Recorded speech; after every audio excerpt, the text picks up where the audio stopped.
உதவி ஆய்வாளர்களுக்கு உதவி ஆய்வாளர்களுக்கு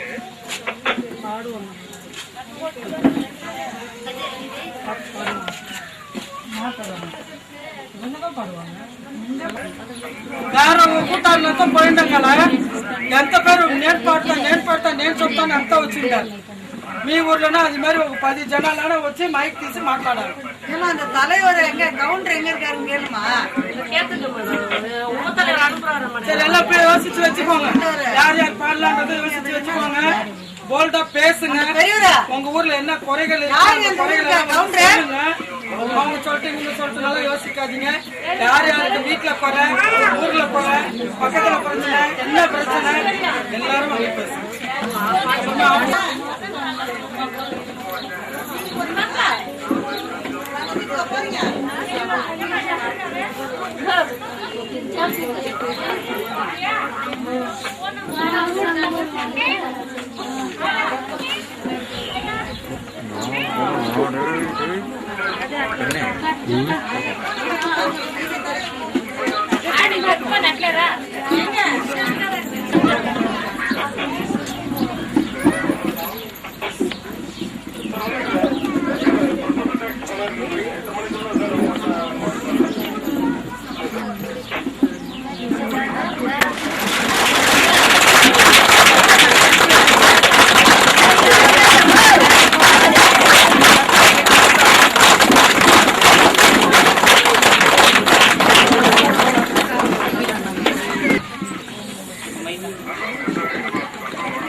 நமது துணை காவல் கண்காணிப்பாளர் அவர்கள் புத்தகத்தை கேட்கிறார்.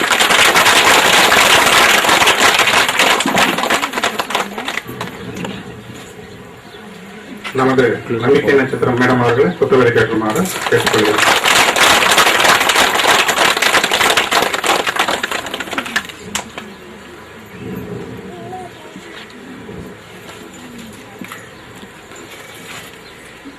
மகளிர் ஆய்வாளர் அவர்கள் புத்தகத்தை கேட்குமாறு கேட்கிறார்.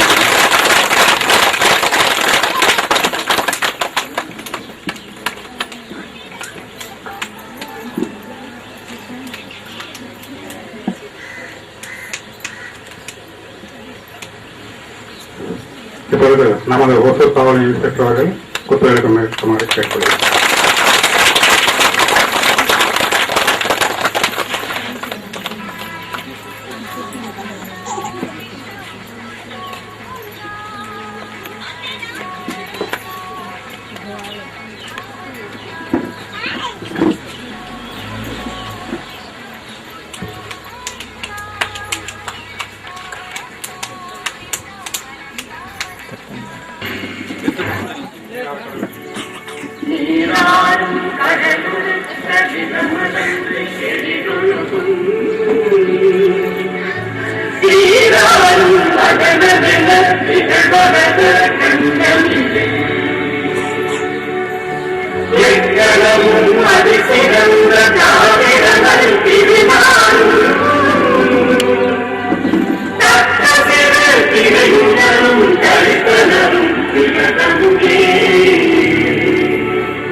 ஒசூரில் அனைத்து உதவிகளும் செய்யும் காவல் ஆய்வாளர் அவர்களையும் வருக வருக என்று வரவேற்கிறேன்.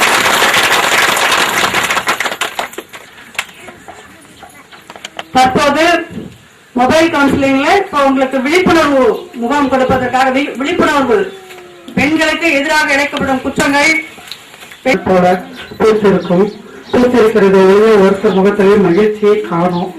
எல்லாம் சிரித்த முகமாக காதுகளை திறந்தபடி கண்களை திறந்தபடி நன்றாக நிமிர்ந்து உட்கார்ந்து சொல்றதை கேட்டீங்கன்னா ரொம்ப நன்றாக இருக்கும். நான் சொன்னது தமிழ் புரிந்துதா என்னன்னு தெரியல. எல்லாரும் கைத்தட்டி கொண்டே இருக்கிறீங்க. அர்த்தமா இருக்கீங்களா? தெலுங்கு அர்த்தமா இருக்கீங்களா? தமிழ் அர்த்தமா இருக்கீங்களா? சரி, ரெண்டுமே மாசி మాట్లాడుకుంటాం. సరే సరే ఇప్పుడు ఏంటికాగా ఈ కూటానికి వచ్చి పెళ్లి చేస్తారు కదా, నేను వచ్చి ఫస్ట్ దీన్ని ఎత్తుంటాను. இல்லைன்னா தமிழ்ல பேசணும். குழந்தை திருமணம் முன்ன அது இருக்கும். இப்ப குழந்தை அந்த வீட்டுல எல்லாம் எத்தனை வயசுல கல்யாணம் பண்ணிருக்கீங்க? 18 வயசுல பண்றீங்களா? அப்ப எல்லாருமே இந்த சமூக நலத்துறையில 18 வயசுல கல்யாணம் பண்ணாக்க 35,000 ரூபாய் பைசா கொடுக்கறாங்க. எல்லா வீட்லயும் வாங்கிருக்கீங்களா? அப்ப வாங்கலனாக்க நீங்க 18 வயசுல கல்யாணம் பண்ணலாம்னு அர்த்தம். 18 வயசுல கல்யாணம் பண்ணாதான் அந்த பைசா கொடுப்பாங்க. கவர்மெண்ட்ல உங்களுக்காக நிறைய சலுகைகள் கொடுத்துருக்காங்க. 18 வயசு முடிஞ்சா அவங்களுக்கு 35,000 ரூபாய் இன்னைக்கு கொடுக்குறாங்க. இப்ப இந்த கவர்மெண்ட்ல எக்ஸ்ட்ரா தாலி எல்லாம் கொடுக்கறத அனௌன்ஸ் பண்ணிருக்காங்க. அப்பதான் நீங்க வாங்கல உங்க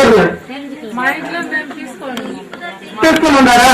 அதனால ఎవరో 2 பேர் తీసుకుంటారు. ఇదంతా சொப்பேந்திரிగా మేము వచ్చిందాం. இப்போ நம்ம சினிமா பார்க்கணும்னாக்கா என்ன போவோம்? தியேட்டருக்கு போவோம். ஆனா வீட்லயே டிவி வந்துருச்சு. வந்ததுக்கு அப்புறம் வீட்லயே பார்ப்போம் இன்ட்ரெஸ்டா.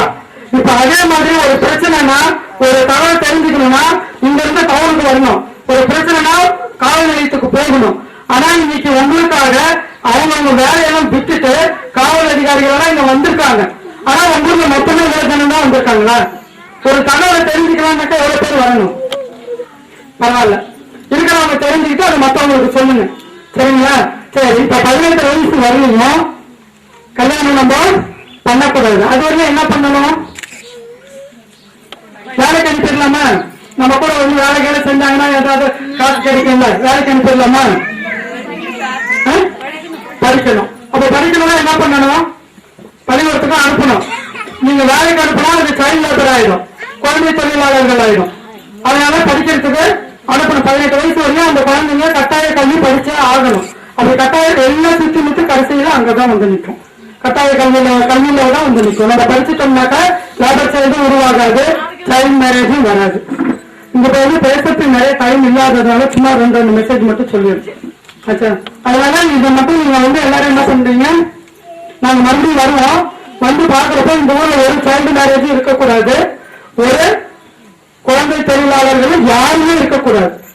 அதுதான் சரிங்களா? அப்படி சரிங்களா? சரி, அப்ப என் கூட 2 குழந்தைங்க வந்திருக்காங்க. காலையில எல்லாம் பாத்தீங்க. அவங்க ஒரு சின்ன மெசேஜ் சொல்றாங்க. ஏதோ அவங்களுக்கு எங்க அம்மா அப்பா கூலி வேலைக்கு போறாங்க. அவங்க வேலைக்கு போயா ஸ்கூல் போறதில்ல. ஒரு நாள் போனா ஒரு நாள் கட்ட வச்சிருவேன். எங்க அப்பா அப்பா சண்டாளின்னு இருக்கும். நானும் இந்த மாதிரி ஏழை படிச்சு பெரிய ஆளும் போலீஸ் ஆபீஸ்ல வாங்கி இந்த ஊர் மக்களுக்கு நல்லா செய்யணும். எங்க அம்மா எங்க ஆசிரியருக்குன்னு கேட்டிருந்தாங்க. இந்த மாதிரி பெரிய எங்க மிஸ் சொன்னாங்க, இந்த நரேந்திர நம்பிக்கை நட்சத்திரத்துல 8 மாட்டீங்க நல்லா பாத்துக்கிறாங்க. அதே மாதிரி உங்க வீட்லயும் பசங்களாக 8 மிஸ் நல்லா பாத்துக்குவாங்க.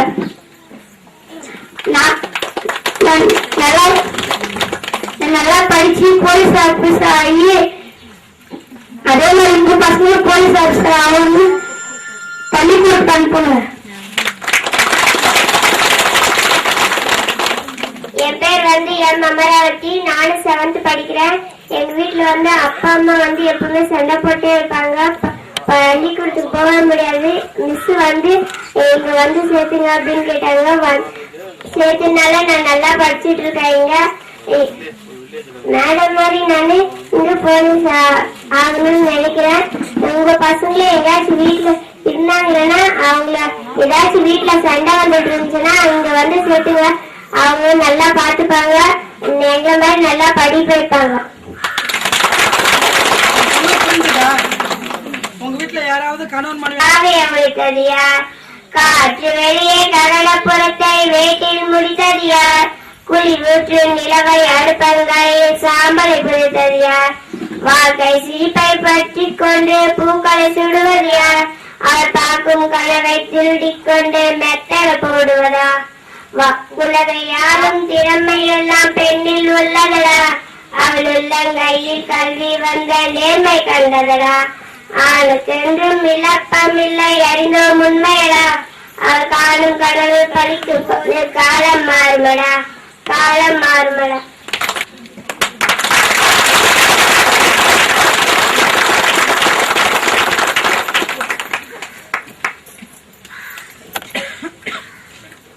காவல் உதவி கண்காணிப்பாளர்களுக்கு சால்வை அளிப்பார்கள்.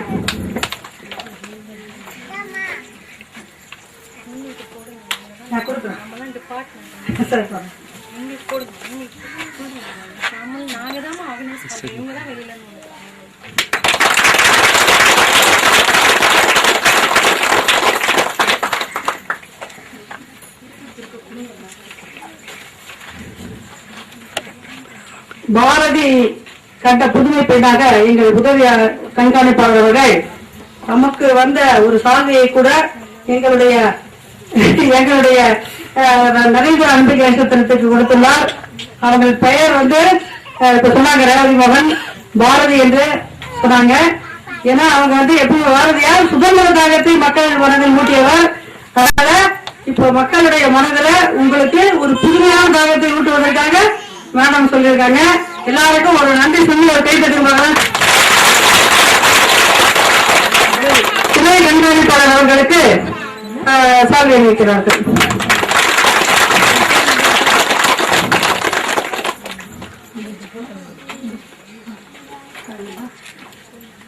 காவல் ஆய்வாளர் நகர காவல் நிலையம் அவர்களுக்கு சால்வை அளிக்கிறார்கள்.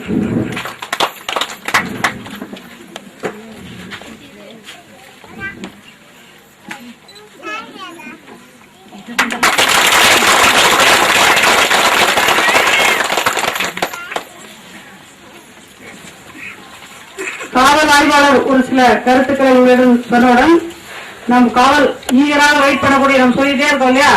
காவல் கண்காணிப்பாளர் உங்கள்கிட்ட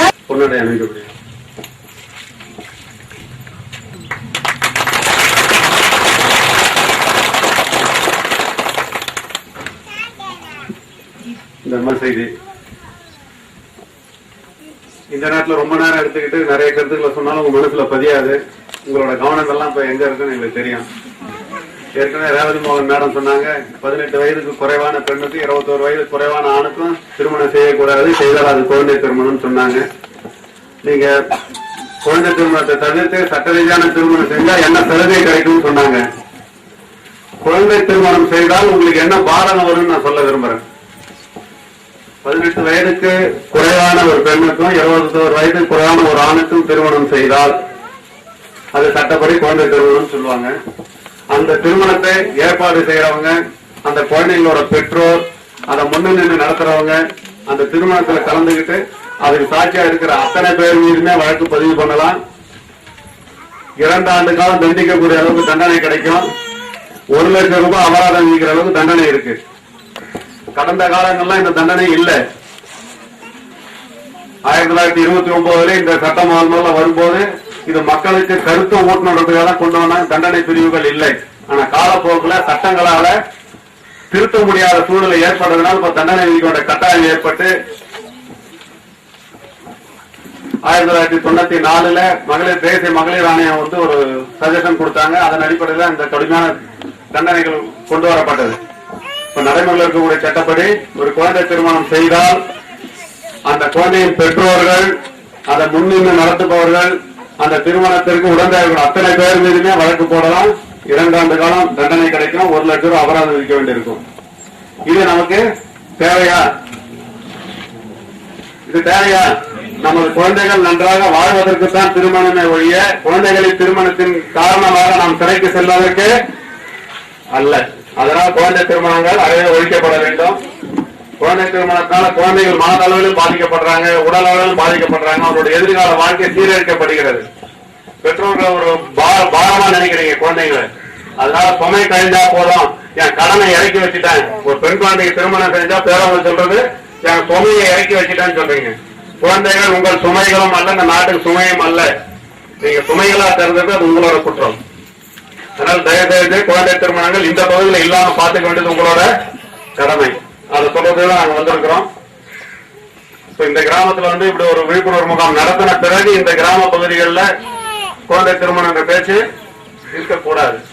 நீங்க உங்களை சார்ந்தவங்களுக்கு, உங்க குடும்பத்தாருக்கு, உங்க குடும்ப அண்ணன் அப்பா தாய் தந்தை எல்லாருக்கும் நீங்க போய் இந்த கருத்துக்களை சொல்லணும். குழந்தை திருமணம் செய்யக்கூடாது, செஞ்சா சட்டப்படி தண்டனை கிடைக்கும் அப்படிங்கிற கருத்துக்களை நீங்க கொண்டு செல்லணும். இந்த மீட்டிங் முடிஞ்ச பிற்பாடு நீங்க ஒவ்வொருத்தரும் உங்க வீட்டுக்கு போகும்போது இந்த கருத்து உங்களோட சேர்ந்து வீட்டிற்கு சென்று சேர வேண்டும். இங்கே இந்த கருத்தை விட்டுட்டு போகக்கூடாது. அதனால பசி நேரத்துல சொல்றோம், இருந்தாலும் உங்க மனசுல பதிகின்ற நம்பிக்கை எங்களுக்கு இருக்கு. அதனால இந்த கூட்டத்தின் வாய்ப்பாக உங்களை அத்தனை பேர் இந்த வேண்டுகோளை வைத்து நீண்ட நேரம் பேசி உங்களோட பசியை கூட விரும்பாததுனால வாய்ப்புக்கு நன்றி கூறி வேண்டுகின்றேன். நன்றி. விளக்கி கூறினார். காவல்துறை அதிகாரிகள் கண் துஞ்சா 24 மணி நேரம் பாடுபட வேண்டும், குற்றத்தை தடுக்க வேண்டும், குற்றம் நடந்தால் அதை எப்படி உடனே கண்டுபிடிக்க வேண்டும் என்பதெல்லாம் எங்களுக்கு விளக்கி கூறினார். எங்களுடைய காவல்துறை கண்காணிப்பாளர் அவர்கள் தற்போது உங்கள் முன் உரையாற்றுவார். அனைவருக்கும் வணக்கம். இன்று இந்த கிராமத்திற்கு வந்து உங்களை சந்திப்பதில் நான் பெரும் மகிழ்ச்சி அடைகிறேன். இந்த கூட்டத்திற்கு பெருமளவில் ஆண்களும் பெண்களும் வந்திருப்பது மிகுந்த சந்தோஷத்தை உண்டாக்குகிறது. நாங்கள் இங்கே எதற்காக வந்திருக்கிறோம் என்று கேட்டால், உங்களிடம் உதவி கேட்டு வரவில்லை, இல்லை உங்கள் மீது எதுவும் நடவடிக்கை எடுக்க வரவில்லை. நாங்கள் இங்க வந்திருக்கிறது உங்களுக்கு சில விஷயங்களை சொல்லிக் கொடுத்துட்டு போறதுக்காக வந்திருக்கோம். உங்களுக்கு எல்லாம் தெரியும், பெண்கள் நாட்டின் கண்கள் அப்படின்னு சொல்லுவாங்க. ஒரு குடும்பத்துல ஒரு ஆண் படிச்சா அப்படின்னாக்கா அந்த ஆணுடைய குடும்பம் மட்டும்தான் நல்லா இருக்கும், அந்த ஆண் மட்டும்தான் நல்லா இருப்பான். அதே ஒரு பெண்ணை படிக்க வச்சோம் அப்படின்னாக்கா அந்த பெண்ணினுடைய குடும்பம், அந்த பெண்ணுடைய குடும்பம் முழுவதும் அதனுடைய பலன் சேரும் அப்படின்னு சொல்றாங்க. உங்க வீட்டுல நிறைய பசங்க இருக்காங்க, ஒருத்தர் ஆண் படிக்கிறாருன்னா அவர் மட்டும்தான் போவாரு, அவர் ஃபேமிலியில அவர் மட்டும்தான் இருப்பார். ஆனா ஒரு பெண்ணை படிக்க வச்சீங்கன்னா அந்த பெண் வீட்டு சுகாதாரத்தை பத்தி தெரிஞ்சுக்குவாங்க, வீட்டுல இருக்க கணக்கு வழக்கை பத்தி தெரிஞ்சுக்குவாங்க, வீட்டுல இருக்க குழந்தைகளை படிக்க வைப்பாங்க. ஸோ அதே மாதிரி ஒரு பெண்ணிடம் ஒரு தகவல் சொன்னோம் அப்படின்னாக்கா அந்த தகவல் அந்த ஊர்ல எல்லாருக்கும் போய் சேரும் அப்படின்ற எண்ணத்துலதான் உங்கள்கிட்ட பேச வந்திருக்காங்க. ஸோ கண்டிப்பா நான் சொல்ற தகவல் இங்க இருக்கவங்களுக்கு மட்டும் கிடையாது, நீங்க உங்களுடைய ஃப்ரெண்ட்ஸ், உங்களுடைய ரிலேட்டிவ்ஸ் எல்லாருக்கும் சொல்லணும். நான் ரொம்ப சுருக்கமா ஒரு 2-3 வார்த்தைகள் 2-3 விஷயங்கள் தான் சொல்ல போறேன். ஒண்ணு, இப்ப சொன்னாங்க குழந்தை திருமணம் பண்ணக்கூடாது. அது உங்களுக்கு தெரியும் இல்லையா? குழந்தைகளை பெண் குழந்தைகளுக்கு 18 வயதுக்கு மேலதான் திருமணம் பண்ணணும். அது தெரியும் இல்லையா உங்களுக்கு? ஆமா, இது வரைக்கும் நடந்ததை மறந்துருங்க. இது வரைக்கும் நடந்ததை மறந்துடலாம். பட் இனிமே நீங்க 18 வயதுக்கு மேலதான் கல்யாணம் பண்ணணும். 18 வயதுக்கு மேல கல்யாணம் பண்ணாதான் அந்த குழந்தைக்கு, அந்த பெண்ணுக்கு பிறக்கக்கூடிய குழந்தைகள் ஆரோக்கியமானதா இருக்கும். ஆரோக்கியமான குழந்தையா இருந்தாதான் அறிவாளியா இருக்கும், நல்லா படிக்கும், இந்த சமுதாயத்துல அவங்க வாழ முடியும். ரெண்டாவது, இப்ப நிறைய பார்த்தா எங்களுக்கு ஸ்டேஷன்ல பிரச்சனைகள் வருது. குடும்பத்துல கணவன் மனைவிக்கு நடுவில் பிரச்சனை வருது.